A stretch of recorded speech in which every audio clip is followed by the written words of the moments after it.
como dice el título, la mesa redonda tiene como objetivo principal realizar un recuento de la evolución de la literatura peruana con un énfasis especial en 3 periodos: los antecedentes y la evolución histórica de la literatura desde inicios del siglo XX, por supuesto el boom de la literatura latinoamericana y su influencia en el Perú desde los años 60-80 y la influencia del conflicto interno peruano y sus consecuencias en la literatura contemporánea.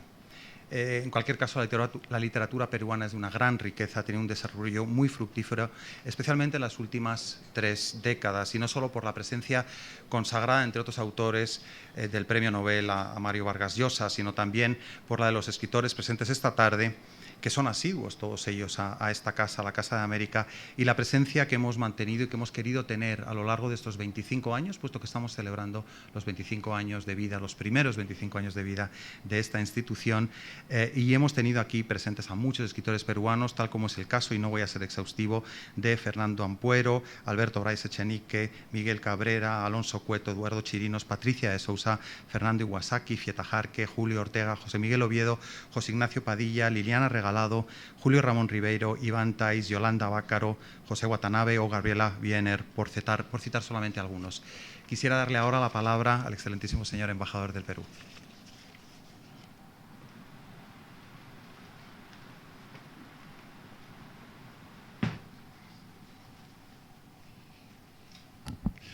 Yo quisiera agradecer en primer lugar a la Casa América por habernos permitido la oportunidad de juntar a estos escritores jóvenes, hasta cierto punto, peruanos, en un proyecto muy interesante que es pasar revista a la literatura peruana.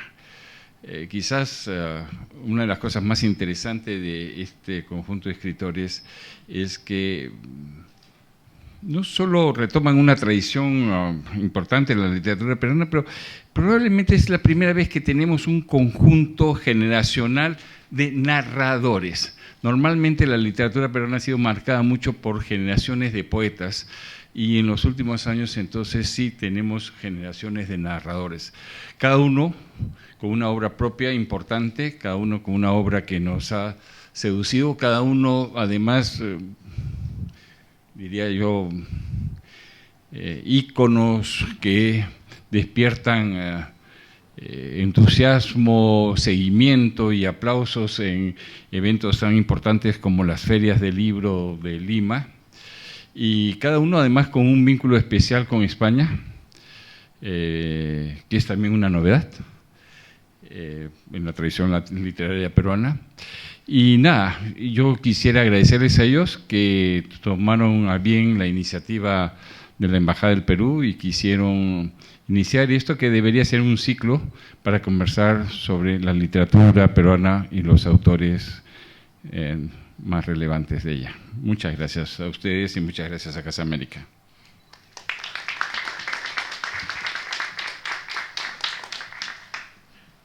Muchas gracias por su presencia, muchas gracias al embajador José Antonio García Belaúnde por la invitación, por organizar este conversatorio.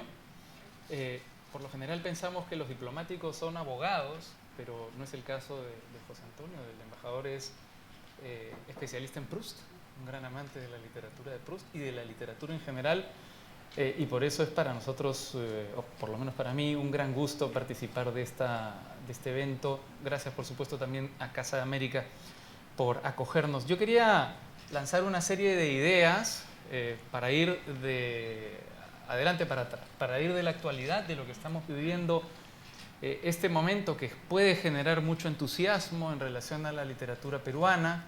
Este año se ha realizado en el Perú la feria del libro más exitosa en la historia de nuestro país. Es una feria del libro que ha congregado a más de 500.000 de personas. El Perú es un país, lo comprobamos ahora almorzando en la residencia del embajador, donde se habla mucho de comida. Los peruanos hablamos mucho de comida, y tenemos la principal feria gastronómica de América Latina, y la feria del libro ha congregado a más participantes, a más gente que la feria gastronómica Mistura, lo que es un dato bastante relevante para tratar de entender qué es lo que está pasando, porque algo está pasando en el Perú. Hay una aproximación hacia la literatura que no existía en los años que precedieron a esta feria. Y además estamos viendo la aparición cada vez de nuevos autores, de nuevos narradores, de nuevos poetas, de nuevos escritores de cuentos y de nuevos cronistas que están conformando una generación homogénea por la edad, pero heterogénea por los temas que tocan, y que tienen en común varios aspectos. Tenemos en común varios aspectos. Todos hemos nacido alrededor del año 75, todos hemos nacido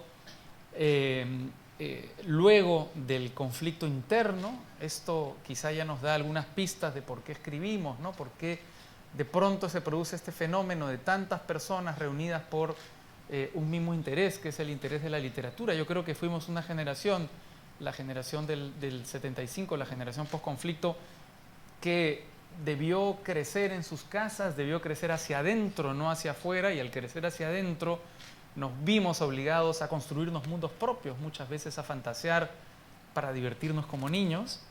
Creo que también para nosotros ha sido muy importante tener una distancia frente a esa sombra enorme que para bien, pero también en algunos aspectos para mal, puede ser Mario Vargas Llosa en la literatura peruana, porque Vargas Llosa es un autor tan abrumador, tan potente, que ha dejado una impronta tan fuerte en la literatura peruana que puede haber pasmado a algunas generaciones que vinieron luego de él, ¿no? En cambio, nosotros tenemos una distancia más bien prudencial de Vargas Llosa, lo leemos con mucho interés, pero tenemos una vocación parricida mucho más natural, no tenemos su presencia tan inmediata. Sus grandes obras comenzaron a escribirse en la década del 50 y nosotros tenemos, como repito, cierta distancia frente a esa figura totémica de la literatura peruana, ¿no?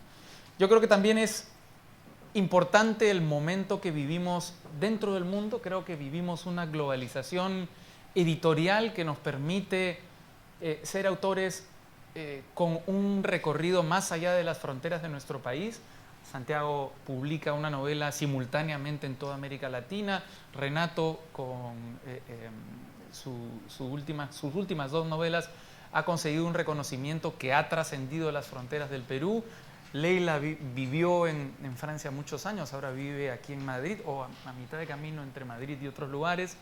Jorge vino hace aproximadamente 25 años a vivir aquí a Madrid, publicó una primera novela y a partir de esa primera novela es un autor iberoamericano, no solo peruano. Entonces yo creo que la globalización nos ha ayudado a nosotros para convertirnos en eso, ¿no? En autores más globales, en autores que escribiendo sobre el Perú podemos tener acceso a un universo mucho más amplio.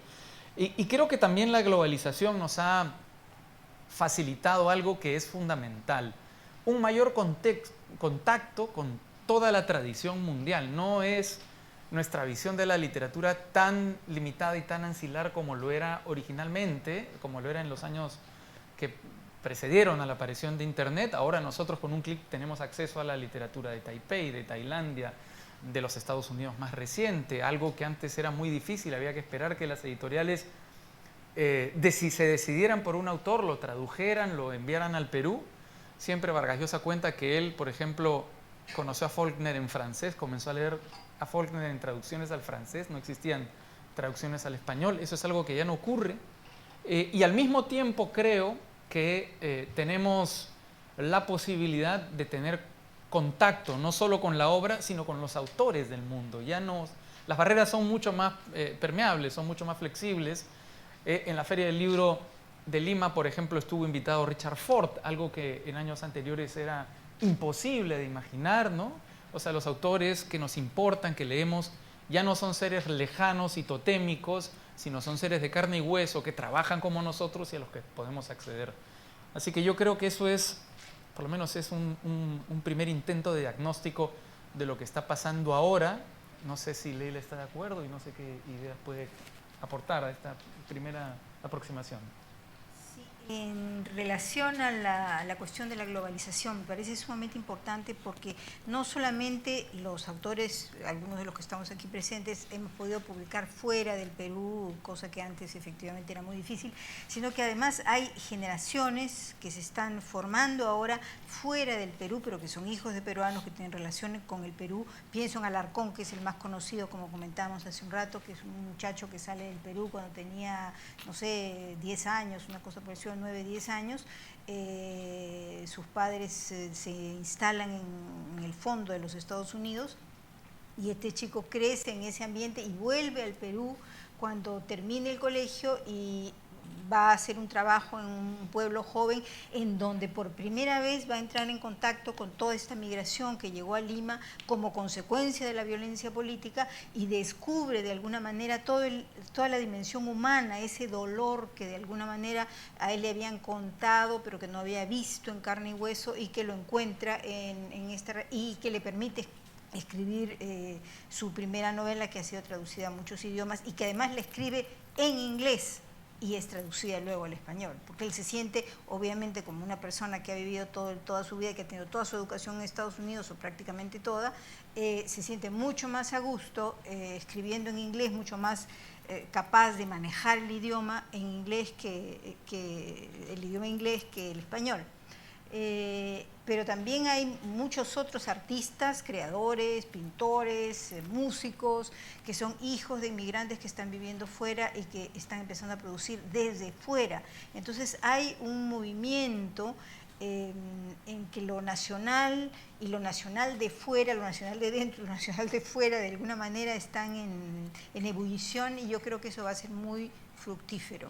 Eso por un lado. Y por otro lado, el hecho de que los autores peruanos ahora, a diferencia de, como decía hace un rato en una conversación anterior a esta reunión con ustedes, con Jorge Eduardo, la emigración que salía del Perú en los años 20, 30, qué sé yo, en el siglo XX, era gente como Ventura García Calderón y muchos después fueron gente, digamos, que venía de una clase media acomodada o clase media alta o definitivamente de la clase alta, que tenían recursos como para venir a estudiar y a trabajar y a escribir o a lo que fuera a Europa. En cambio que ahora hay una emigración de todo tipo, mucho más vasta, mucho más amplia, que hace que haya incluso un público en Estados Unidos, por ejemplo, amigos míos que escriben en Estados Unidos en español, me dicen de que ellos publican en español con editoriales especializadas en producción en español en Estados Unidos y que venden y tienen un tiraje mucho más importante que el que uno puede tener, por ejemplo, en el Perú, a menos que seas un escritor como Mario Vargas Llosa, ¿no? Entonces hay una serie de fenómenos interesantes ahí que están empezando a aparecer, ¿no? Tú has mencionado a Ventura García Calderón, que es un autor que a mí me importa mucho, que además es la primera generación de escritores, de intelectuales peruanos que sale del Perú, ¿no? En el siglo XX, quiero decir. Ventura García Calderón junto con Francisco García Calderón, con José de la Ribagüero, con Víctor Andrés Belaúnde y con otras personalidades más conforman lo que fue llamada la generación del 900, la generación arielista, una generación muy afrancesada, ¿no? Que, digamos, por ahí va la pregunta que te quiero plantear, Jorge, ¿no? ¿Cómo es que esta generación y las generaciones de peruanos que a continuación emigran para escribir tienen a París como una aspiración?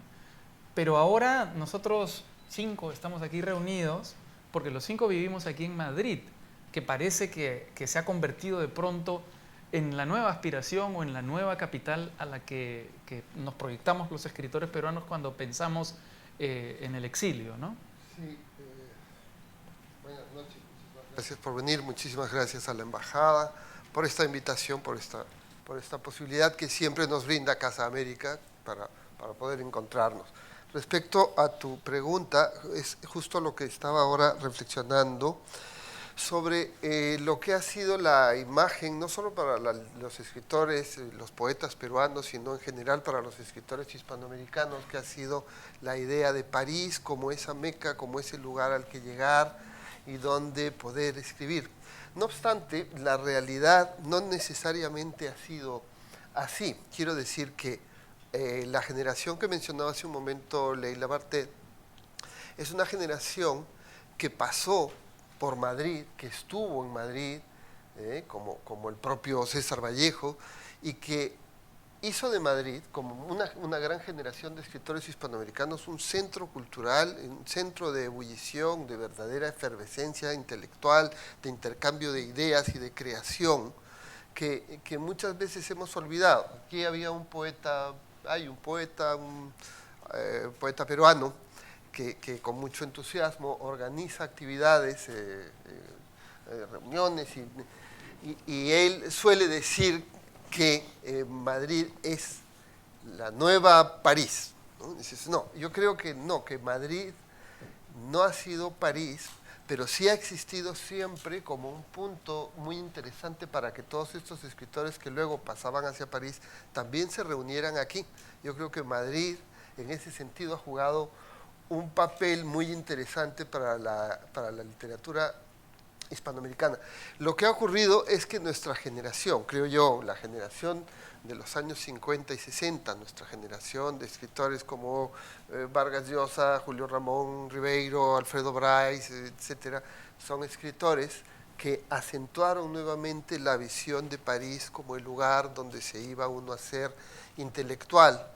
Y yo creo que eso se debe a que su generación, como también ha observado Raúl, es una generación que leía a los escritores en francés y que había de alguna forma, si no roto su continuidad,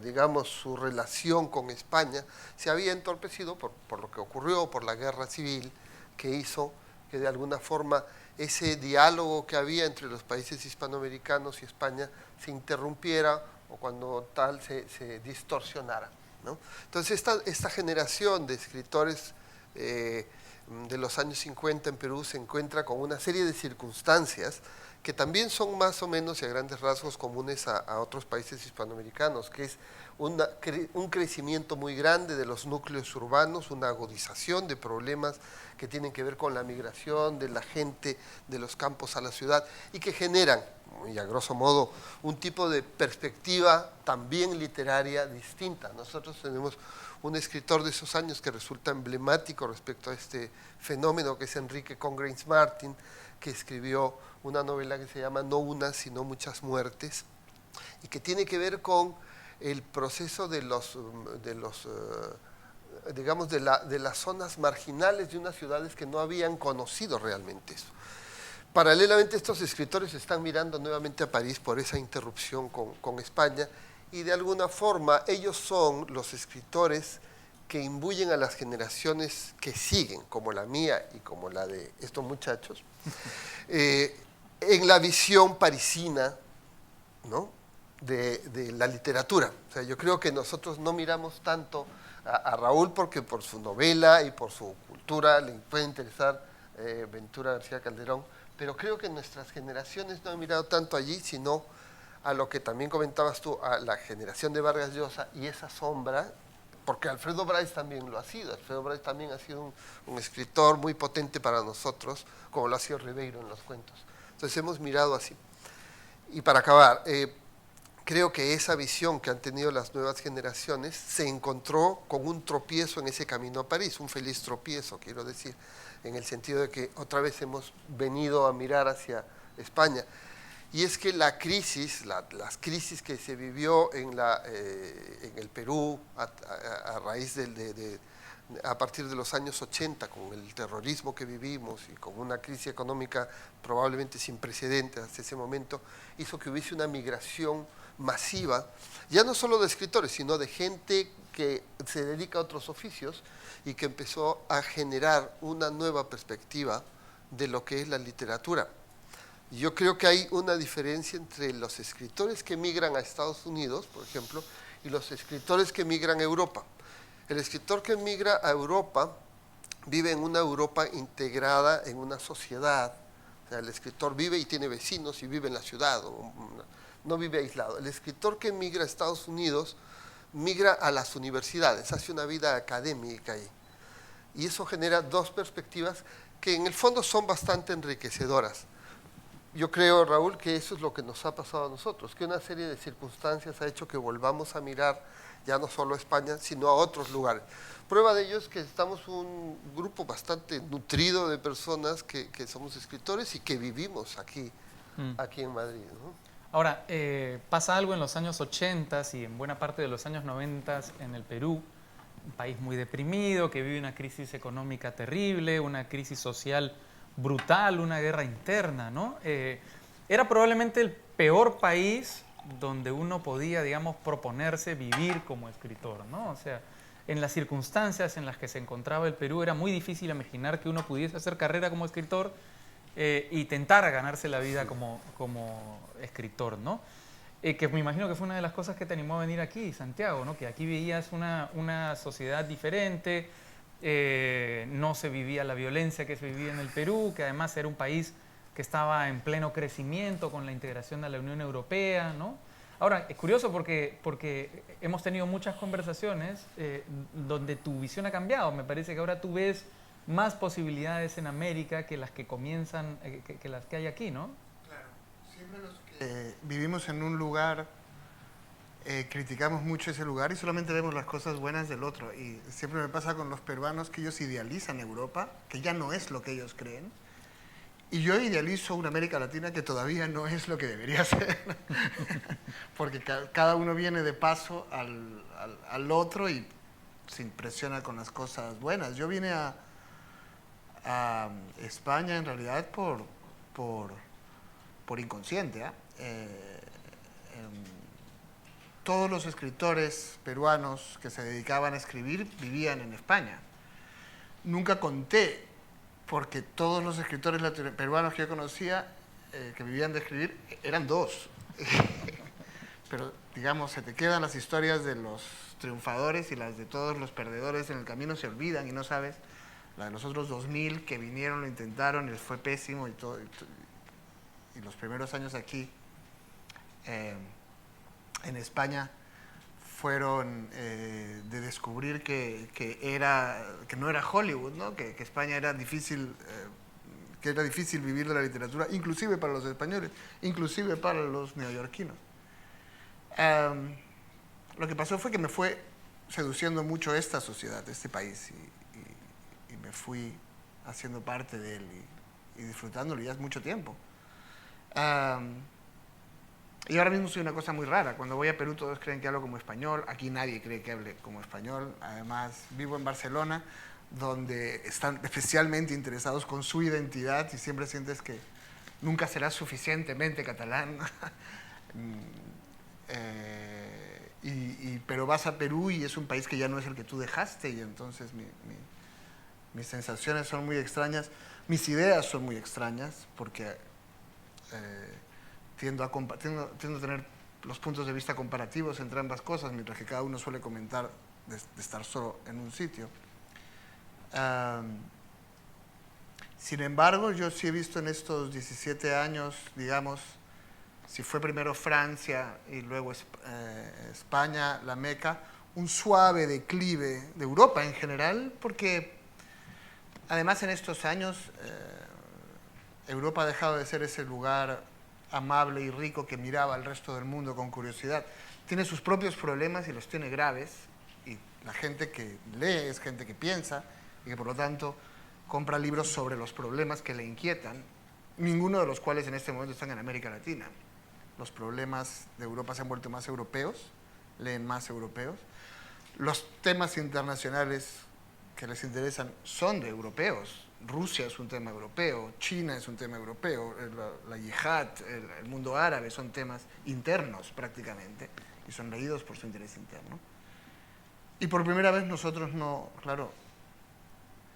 somos la América Latina de la Revolución Cubana, que era la que traía mucho interés, el lugar por donde los cambios sociales estaban apuntando. Al mismo tiempo, cada vez voy más a América Latina y me impresiona la dimensión que va adquiriendo las ferias del libro, la cantidad de lectores, la juventud de los lectores que están, claro, es muy impresionante si te dedicas a hacer libros y estás siempre en contacto con lectores, ver cómo en los últimos 15 años, por primera vez en América Latina, todo el mundo ha ido al colegio. Y eso significa que 50.000 o 100.000 lectores nuevos entran cada año en un país como el Perú, como ocurrió en la Feria del Libro, que nadie esperaba, y había de repente 500.000 de personas, porque nadie había contado los últimos 150.000, porque tienen 12 años, 14 años, 16 años. Eso está cambiando mucho, o más bien yo diría, eso está haciendo que todo vuelva a ser normal. Como hemos dicho,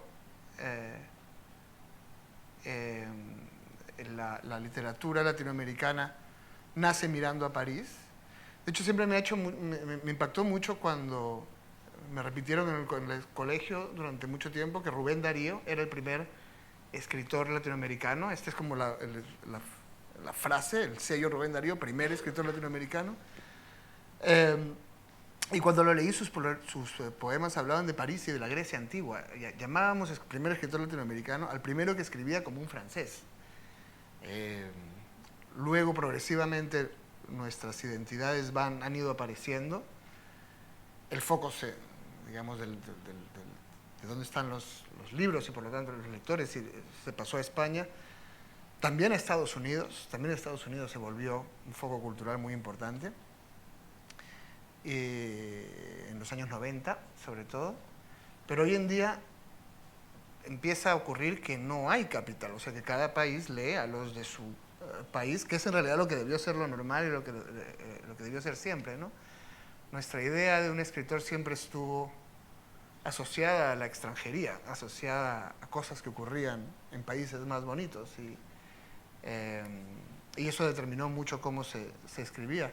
Lo que yo siento que es la revolución de estos años no es la que hagamos ninguno de los autores, sino la de los lectores, que empiezan a hacer y que están determinando entonces distintos temas, distintas corrientes, distintas maneras de pensar que van entrando a los libros. Santiago ha mencionado la Revolución Cubana, que fue, digamos, un gran foco de atención del mundo hacia América Latina y que contribuyó, digamos, a ese fenómeno de gran literatura que fue el boom latinoamericano, ¿no? Y hemos mencionado a la generación del 900, que es una generación que termina siendo muy contaminada por el fascismo, eran muy conservadores y que terminan, muchos de ellos, avalando el régimen de Mussolini, el régimen de Hitler, ¿no? Quiero decir con esto que estas dos generaciones tan importantes tenían una gran vinculación con la política, algo que parecería que se ha ido perdiendo en los últimos años en la literatura peruana, hasta que de pronto aparece una novela como la tuya, Renato, La distancia que nos separa, que es una novela con una altísima carga afectiva, pero también una altísima carga política. ¿Tú crees lo mismo que yo estoy planteando? Es decir, que hay una especie de despolitización de nuestra generación de autores, o que no, y lo que importa ya no es tanto el compromiso sartreano, sino contar una buena historia. A ver, bueno, buenas noches con todos. Gracias por la invitación y por su presencia. ¿Ahí? Hola, hola. ¿Ahí se escucha mejor? ¿No? No sé si apagado. Hola, hola. ¿Ahí está mejor? ¿Sí? Hola, hola. Está prendido, sí está prendido, pero no... Ahí se escucha, ahí creo, ¿no? Bueno, yo lo primero que discutiría sería la etiqueta literatura peruana, ¿no? Digamos. A estas alturas creo que es un esquematismo que ayuda a convocar mesas y a urdir una presentación como esta, pero creo que hay un tiempo a esta parte, y no ocurre solamente en el Perú, habría que hablar de literaturas, ¿no? Hay una dispersión, por un lado, demográfica, hay una comunidad de escritores peruanos en Madrid, pero también la hay en París, también la hay en Nueva York y en otras ciudades del mundo. Y entonces habría que preguntarse dónde está la literatura peruana, ¿no? Si es que es la literatura que escriben los autores peruanos que viven en el Perú, o si es también la literatura que escriben los autores peruanos que están regados por el mundo por razones literarias o no. Hay además una dispersión temática, ¿no? Total. Es muy difícil poder identificar patrones temáticos uniformes a nuestra generación. en qué puede parecerse, por ejemplo, la obra de un autor como Carlos Yoshimoto, es un autor peruano radicado en los Estados Unidos, que tiene una buena parte de su obra escrita sobre el Brasil, un país que él nunca ha conocido. Y sin embargo, eso es literatura peruana, y se parece muy poco a lo que quizá pueda estar escribiendo un autor peruano hoy mismo en el Perú. O la literatura, o tendríamos que, por supuesto, mencionar la enorme producción de literatura femenina en los últimos años, que creo que ha marcado fuertemente la sensación de que hay una nueva literatura en el Perú hoy mismo. Y hay también, por supuesto, una dispersión de géneros, ¿no? Hoy en el Perú se hace literatura fantástica, se hace microcuento, y no hablamos de 2 o 3 autores que tienen por ahí la curiosidad de practicar, de incurrir en nuevos géneros o de incurrir en nuevas temáticas, sino de grupos más o menos organizados que discuten estos temas y los problematizan. Y por supuesto que hay, respecto, por ejemplo, del tema de la violencia política, sí creo yo nuevas miradas, ¿no? Si hace 20 años existía en la literatura peruana un abordaje desde la ficción a lo que podríamos denominar el conflicto interno, porque también hay que tener cierto cuidado en cómo referirnos a esa época sobre la que no nos hemos puesto de acuerdo en cómo denominar, pero sí ha habido un esfuerzo por ficcionar esos años. Lo que ha habido en los años recientes, tengo la impresión, es una inquietud por contar cómo vivimos esos años, pero desde una mirada más intimista, ¿no? Quizás sin la ambición de los autores del boom, sin la obsesión por construir un universo que aglutine toda la experiencia humana, sino más bien por contar cómo uno, desde su posición de testigo o de curioso, vivió esos años que sin duda marcaron a la sociedad peruana y la siguen marcando. Yendo a tu pregunta, Raúl, sí, yo siento que mi novela recoge un poco de esas 2 cosas que están permanentemente en la literatura peruana hoy, ¿no? La preocupación por la política y la preocupación por la intimidad, pero sobre todo porque hay como una conciencia generacional de que todo evento político que sacude a una sociedad, como ocurrió en nuestro país con los años del terrorismo y de la contraofensiva del Estado y la dictadura, como todo ese conjunto de años y eventos tuvo una repercusión directa en la forma en la que la sociedad se fue relacionando después, ¿no? Uno crece y puede pensarse muy apolítico y puede sentir que su vida transcurre en un carril muy distinto del de la política. Sin embargo, cuando más tarde la escritura te demuestra la verdadera relojería de tu inconsciente, te das cuenta de que aun cuando creas haber estado muy de espaldas a lo que ocurre en tu país, el país, a través de esos hechos tan violentos y dramáticos, termina apareciendo en la escritura. Yo creo que no es una cosa privativa de los peruanos, creo que ocurre también en otras sociedades, en la Argentina, por ejemplo, o en Chile, donde la política pasa por el filtro de la intimidad.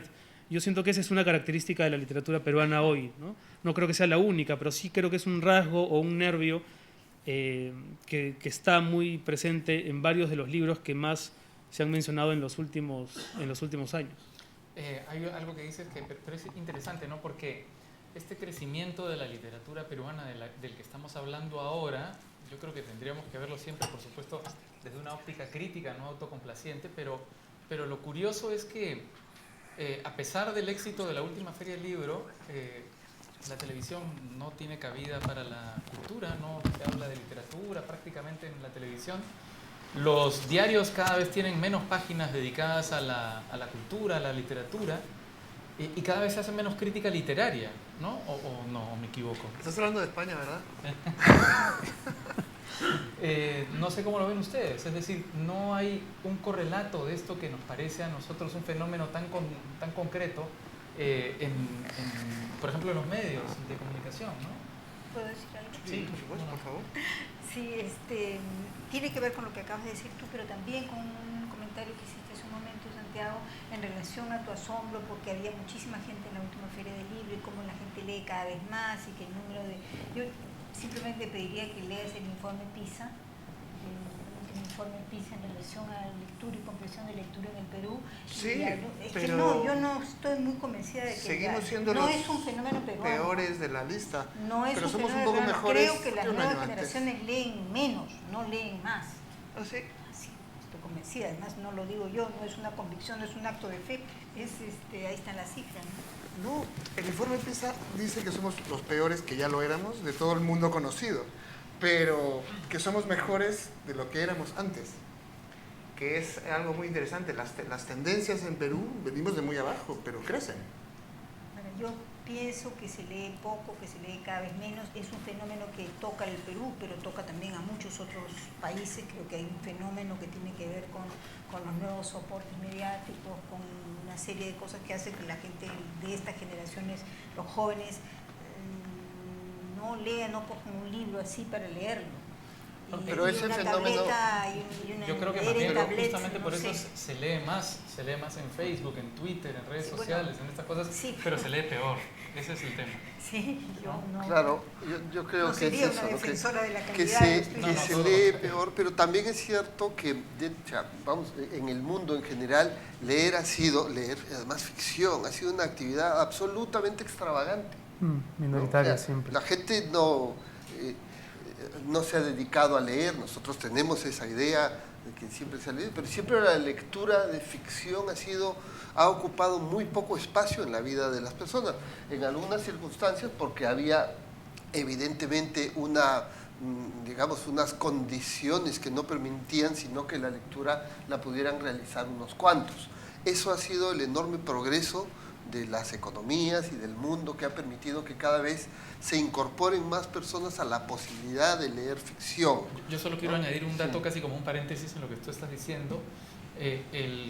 La ficción del Quijote se basa en el supuesto de un personaje al que se le seca el cerebro, se De enloquece por leer mucho, ¿verdad? Pero cuando queman Siempre la dicen, biblioteca, "Mujeres que leen cuando son queman, peligrosas". pero sí también, pero cuando queman la biblioteca del Quijote, de Quijano, no tenía más de 30 libros. Así es. Claro, por supuesto, o sea, nosotros tenemos esa idea.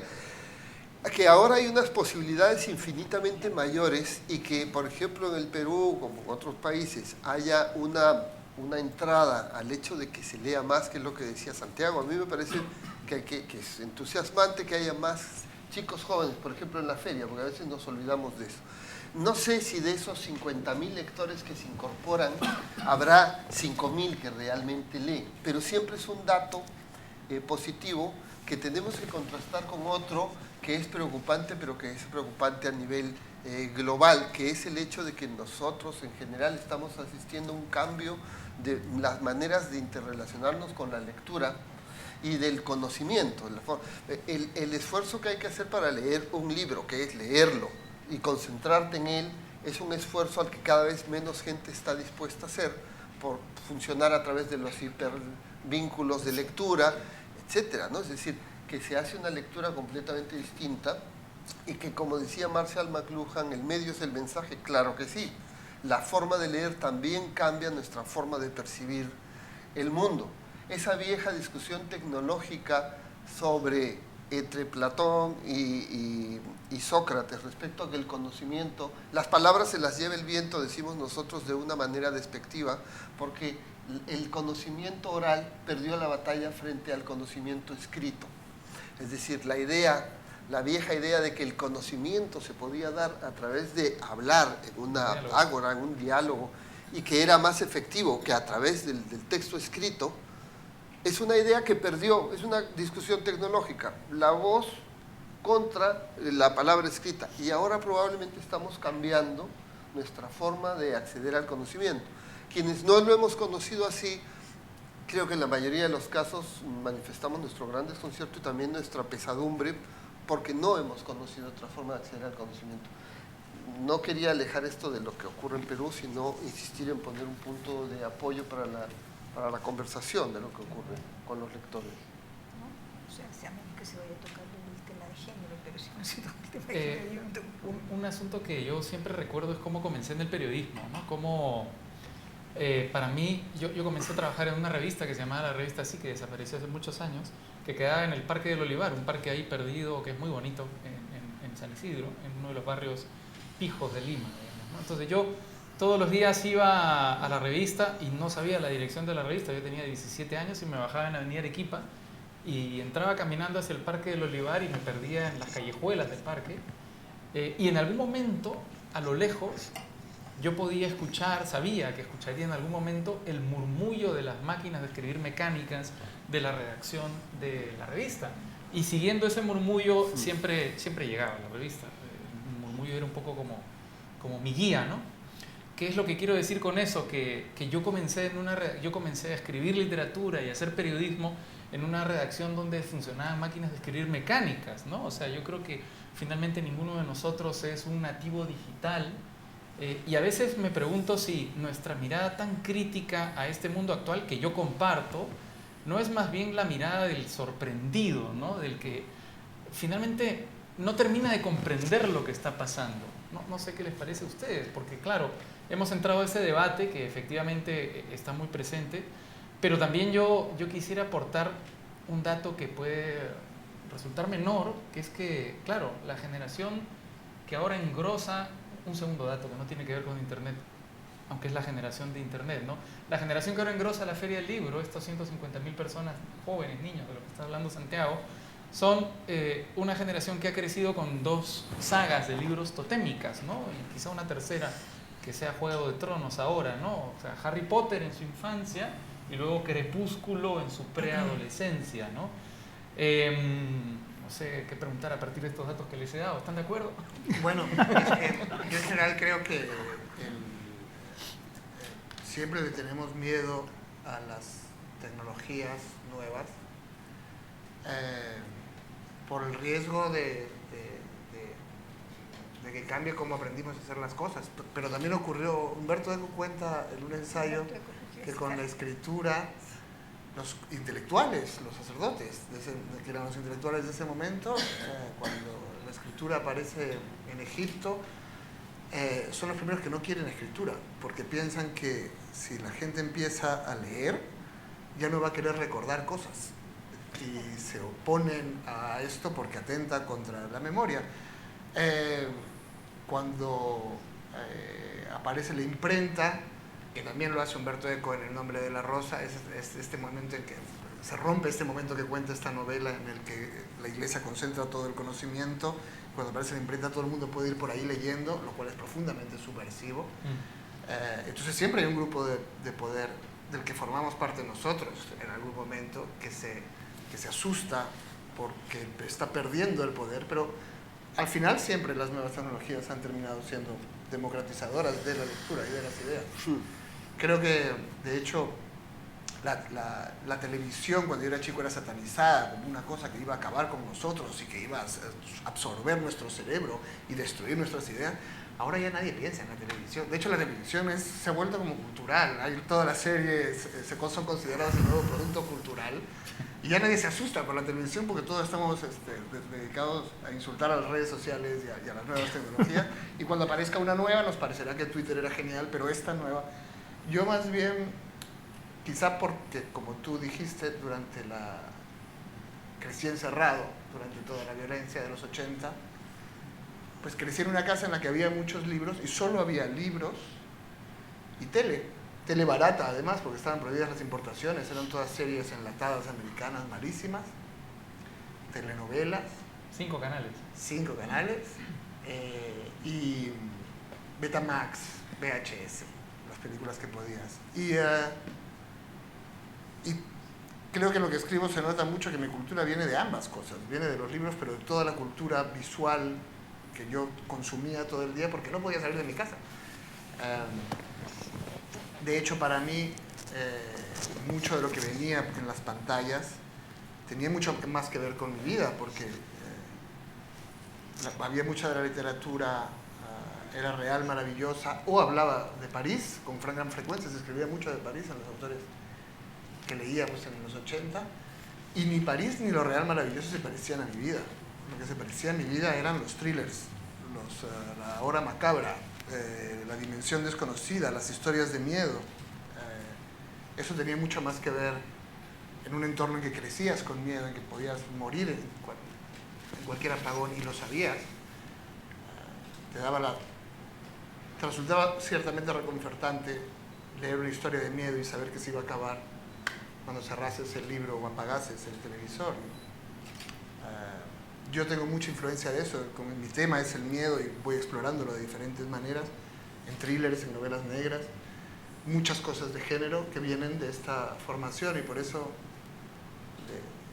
tengo un agradecimiento a la cultura popular y a las cosas que los escritores solemos despreciar, que es un poco raro, pero es muy genuino y muy sincero. Ahora, igual, perdón que te interrumpa, Raúl, igual hay cosas que están ocurriendo en el Perú que me parece importante destacar, ¿no? Porque hablamos de un buen momento, un momento saludable de la literatura peruana, y en muchos casos ocurre no gracias a, sino a pesar de varias circunstancias. No tenemos, por ejemplo, una clase política que se identifique con las preocupaciones de la clase intelectual, ¿no? Hay una ley, de España. hay una ley del libro que envejece ahí sin que nadie la revise y que impide cosas como un acceso mucho más franco de parte de las clases más pobres, digamos.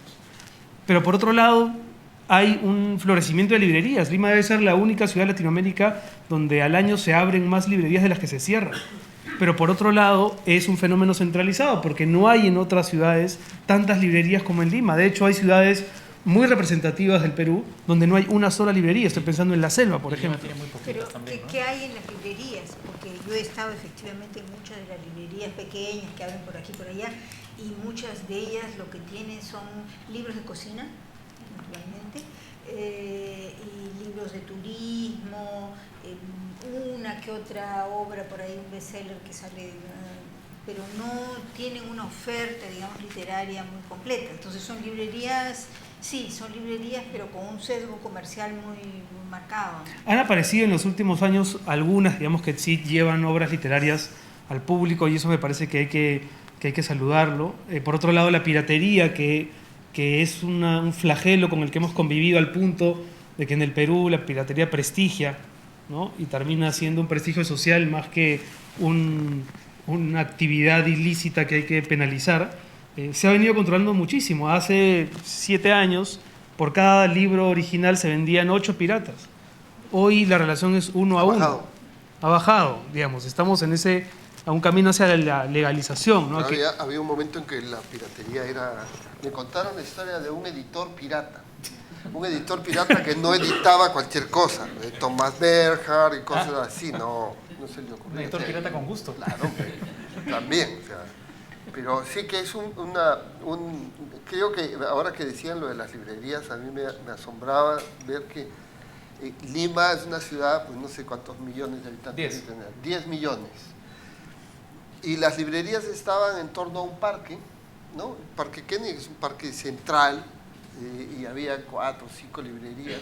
Ahora, al ritmo que crecen, en algún momento alcanzaremos las 15 librerías o algo así, para una ciudad que además está absolutamente desconectada, porque es una ciudad con grandes problemas de transporte. Eso influye también muchísimo. Que una persona que vive a 15 kilómetros de la librería, a 15 kilómetros y a 2 horas de llegar ahí, difícilmente se va a plantear leer, si es que no es a través de lo que pueda bajarse por internet o qué sé yo, ¿no? Pero indudablemente yo también veo que creo que hay algunos avances en ese sentido que tienen que ver más con la sociedad, con el hecho de que la propia sociedad, la propia permeabilidad de una sociedad que ve lo que ocurre en el mundo a través de un acceso fácil, rápido y barato a internet, empieza a entender también que tiene que ponerse un poco al día.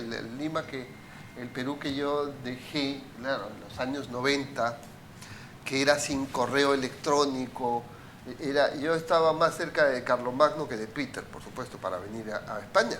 Mis cartas eran de papel. A eso llegué. Ese Perú que yo dejé era un Perú completamente remoto, en el fondo, ¿no? El terrorismo, unas inflaciones que nadie podía entender y una sociedad que vivía aislada casi del mundo, como ocurría en ese entonces en general. Y yo creo que todo eso ha mejorado y que, como dice Renato, si hubiese que es el momento de que haya realmente una política que permita que haya realmente cada vez más lectores que se aproveche eso. Porque y por no ejemplo, creo que para corregir el hecho clamoroso de que haya una ausencia de bibliotecas. En el Perú la experiencia de la biblioteca municipal o la biblioteca distrital, que aquí es tan cotidiana y que creo que es como el foco que asegura la lectoría, allá se ha visto sustituida por iniciativas ciudadanas que buscan, por ejemplo, hacer que los escolares lean los libros que en verdad les interesan, ¿no? Por años, las mallas curriculares en los colegios alejaban lo que los chicos querían leer para que leyesen lo que los profesores querían, ¿no? Hoy, felizmente, ya los libros que les interesan a los adolescentes son parte de la currícula, lo cual es lo más sensato del mundo, pero que no ocurría hasta hace poco, ¿no?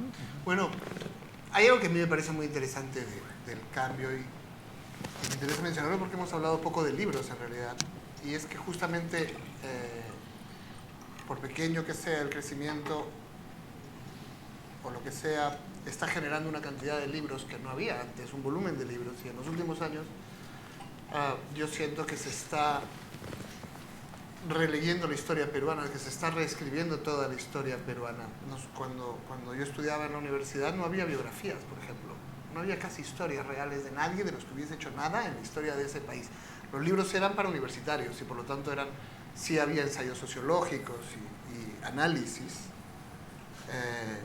pero poca crónica, poca historia real de los seres humanos, poco periodismo, de hecho poco periodismo más allá del que se hacía en la nota del periódico, ¿no? Y yo creo que en los últimos años se ha estado recuperando este país los retratos humanos, con libros como el tuyo, Raúl, o el tuyo de Renato, los retratos de los militares inspirados en Argentina que organizan la represión en los 80 en el Perú, los retratos de los intelectuales, los primeros que salen del país, que es bastante fascistas. De hecho, algo muy interesante entre tu libro y Orgullosamente Solos, de García Irigoyen, que era algo que, por ejemplo, yo no sabía, era la de fascistas que hemos tenido. O sea, como todos fascistas son nuestros tíos, los hemos ido pasando bajo la alfombra y no... La gente que ha tenido universidad, la gente que ha enseñado en los colegios, la gente que ha dirigido los periódicos, la gente que ha tenido los puestos culturales importantes, pasado el tiempo ha decidido olvidar un poco este incómodo detalle del pensamiento fascista en el Perú, pero fue intenso, fue grande, fue influyente y se está recuperando esta faceta de la historia que teníamos perdida. O historias como la del Che Guevara en el Perú, que ha hecho Hugo Coya, que tampoco conocíamos. Es decir, para mí el gran cambio es que se empieza a leer más gente, que no solamente es universitaria, también empiezan a buscar más historias reales, están buscando la historia de nuestro país, y de los seres humanos de carne y hueso que le hicieron, y esa historia no estaba escrita y se lleva escribiéndose 10, 15 años. Hay una cosa que me interesa de lo que dices, y es una frase que te he escuchado decir antes, que es que la historia para nosotros los peruanos tiene un gran hueco que va desde el día de la proclama de la independencia hasta el día de la Revolución de Velasco. Hasta Velasco. O sea, 150 años en el medio en el que nadie sabe muy bien. San Martín proclama la independencia y Velasco da la revolución. Esa es un poco la cronología que existe en la imaginación de los peruanos, ¿no? Con lo que quiero decir que es muy interesante porque significa que solo recordamos lo que nos cuenta la gente. Velasco es lo que todavía hay gente viva para recordar, ¿no? Como los incas. Que hemos perdido esa historia escrita que debió estar. Pero claro, al mismo tiempo es una gran oportunidad porque hay 150 años inexplorados, ¿no? Inexplorado, que son una gran fuente, un gran material para ir a rebuscar y ahondar. Lo que me permite hablar de otro tema que también has mencionado, Santiago, que me interesa mucho, que es que como ahora en la literatura peruana le hemos perdido el miedo al género literario, ¿no? O sea, se hace novela histórica, se hace novela policial, se hace novela de espías, como las novelas de Alejandro Neira, ¿no? ¿Por qué ha pasado eso? ¿Qué les parece a ustedes? ¿Por qué ya hemos desacralizado la literatura? Hay, por otro lado, una actividad editorial mucho más fecunda, editoriales independientes que perfilan autores, que consignan trabajos y que son en algunos casos hasta verdaderos semilleros de autores que se van especializando en determinados géneros, ¿no? Hoy en el Perú hay por lo menos 3 o 4 editoriales independientes serias que han aprendido a convivir con las grandes editoriales y que, lejos de verse minimizadas por la presencia de estas, encuentran los vacíos que los grandes sellos dejan para convocar autores y consignar y hacer libros distintos, ¿no? Yo creo que eso también influye muchísimo. Y respecto a lo que decía Santiago, creo que hoy hay una gran voluntad y una gran conciencia por contarnos la historia otra vez, ¿no? Una gran convicción de que la memoria, a contrapelo de lo que la clase política suele decirnos, hay que cautelarla y hay que cuidarla y compartirla, ¿no? El discurso político oficial en el Perú hoy es que la memoria no es importante, que hay que pasar la página todo el tiempo, que el bicentenario está a la vuelta de la esquina y que en nombre de él no hay que hablar de lo que le ocurrió a nuestro país en los últimos 30 o 40 años, porque es incómodo, porque va a reabrir heridas que ya mejor que se curen solas. Y creo que buena parte de los libros de los que más se ha hablado en los últimos años tienen esta vocación por reconstruir la memoria, ¿no? Que es lo que decía Santiago también. De hecho, creo, y quería someterlo a su consideración, porque todos ustedes conocen bien España, que el proceso de memoria histórica que tiene el Perú respecto de su conflicto, todos los libros que han surgido, otra vez el tuyo, también tú has escrito de esta época, pero en los últimos años Agüero, las investigaciones que han ido saliendo sobre Sendero, todas las historias que no conocíamos, libros de un historiador como Antonio Zapata, han ido configurando un relato de la violencia en el Perú mucho más compartido, al menos en el mundo de los libros. El país sigue siendo muy dividido, ¿no? Tampoco me hago ilusiones. Pero en el mundo de los libros es mucho más fácil compartir un relato en el Perú de lo que pasó que en España, donde los relatos de su propia violencia, de su propia guerra, a 80 años después, son incompartibles. O estás en es como el Madrid y el Barça, estás en un equipo o estás en el otro. Y es un país al que le cuesta mucho, y ahora se nota también con el tema catalán, construir un relato común en España. Yo tengo la sensación de que después de la violencia, Perú empieza a construir un relato que todos comparten más o menos, al menos en el mundo de la ley y de quienes van presos, que van todos, y en el mundo de los libros. Es que yo creo que tiene que ver con la construcción de una identidad nacional, ¿no? Que es algo que a mí me da la impresión de que los peruanos hemos anhelado casi con desesperación, ¿no? O sea, de qué sentirnos orgullosos, qué nos une, qué nos asemeja, qué nos hace peruanos a todos, ¿no? Y ahí tendría que hacerte una pregunta.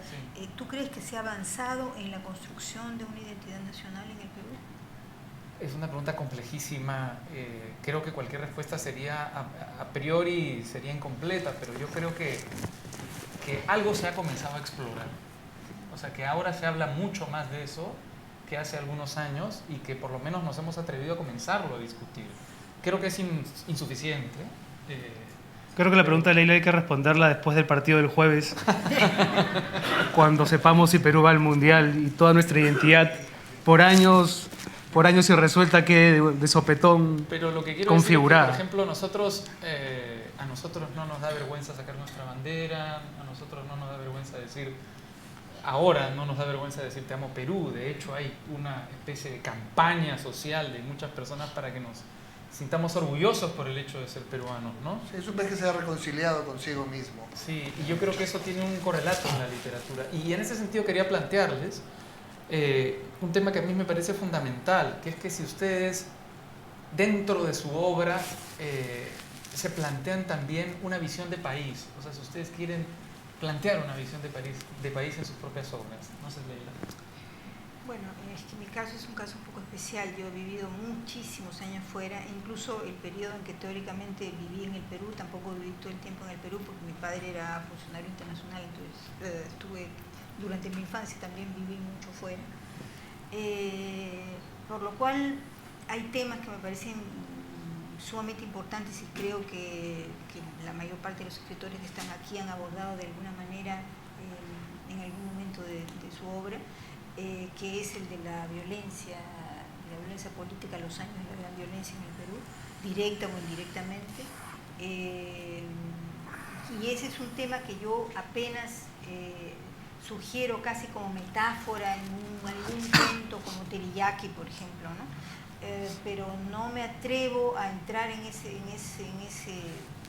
universo porque no me siento, porque me parece indecente, ¿no? Me parece indecente que yo, que no he vivido eso, que he estado fuera todo el tiempo, que pasé todos esos años yendo como turista prácticamente al Perú, o sea, por periodos muy breves, me permita dar mi visión literaria de lo que fue esa etapa, ¿no? Entonces,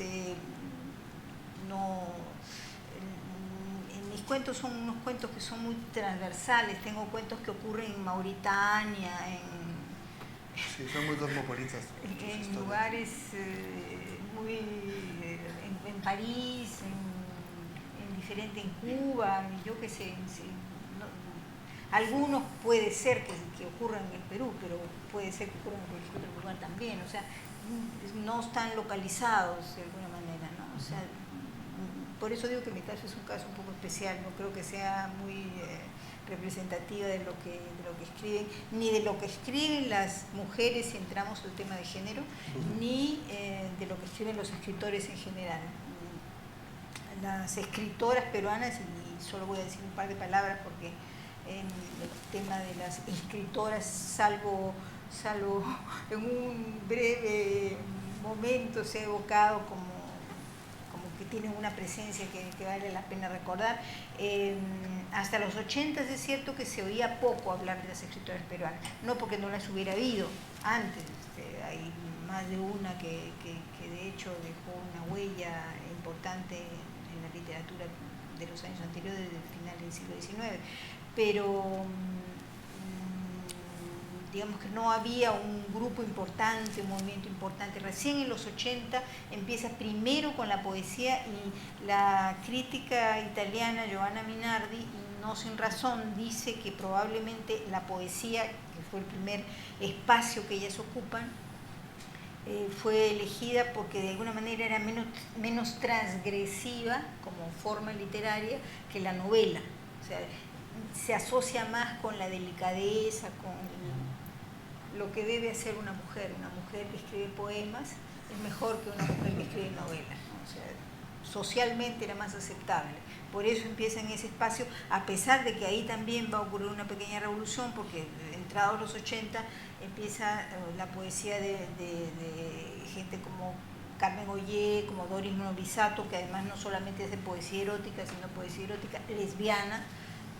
Bueno, ese tipo de temas no habían sido abordados antes en el Perú por las mujeres, y de ahí en adelante empiezan a aparecer escritoras de peso que van a abordar incluso de manera no directa, pero sí perceptible, de modo temprano, la violencia de la época de la guerra en el Perú, la época del Sendero Luminoso, ¿no? O sea,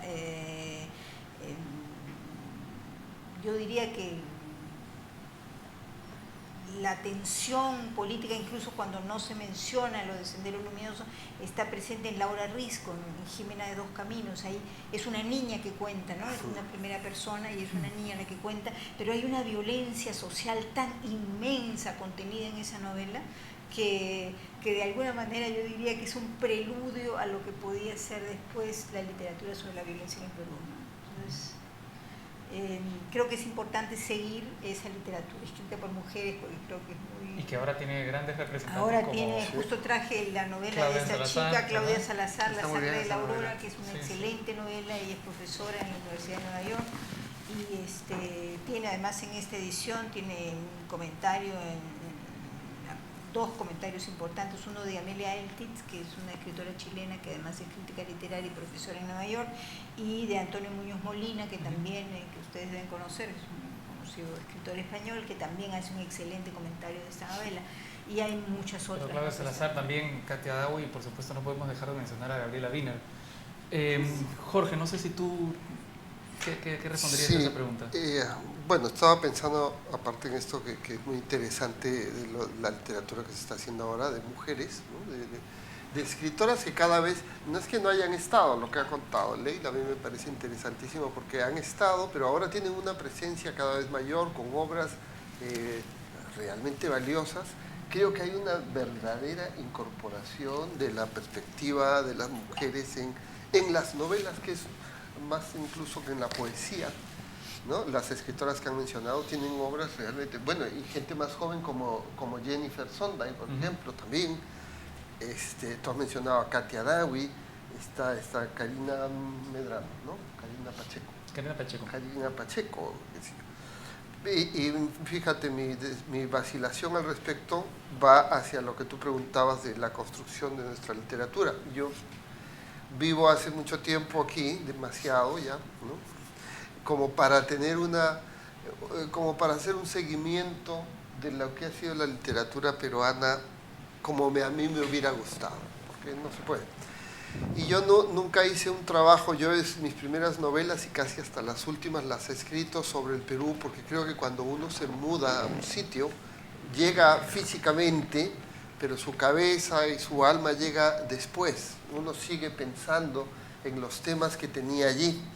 Y yo desde estas primeras novelas políticas hasta lo último que publiqué, que es una novela histórica que tiene que ver con la independencia del Perú, y que hay una parte de la novela que ocurre en un convento, en el convento de Santa Catalina, en la ciudad de Arequipa, al sur del Perú, y la corte de Fernando VII, que es para mí un poco esa decisión que yo mismo he vivido. Nunca he tenido ese interés en construir un mundo tan claramente como yo hubiera querido, pero creo que eso se nota cuando uno escribe. Y cada vez estoy escribiendo menos de Perú, porque evidentemente me va quedando cada vez más lejos.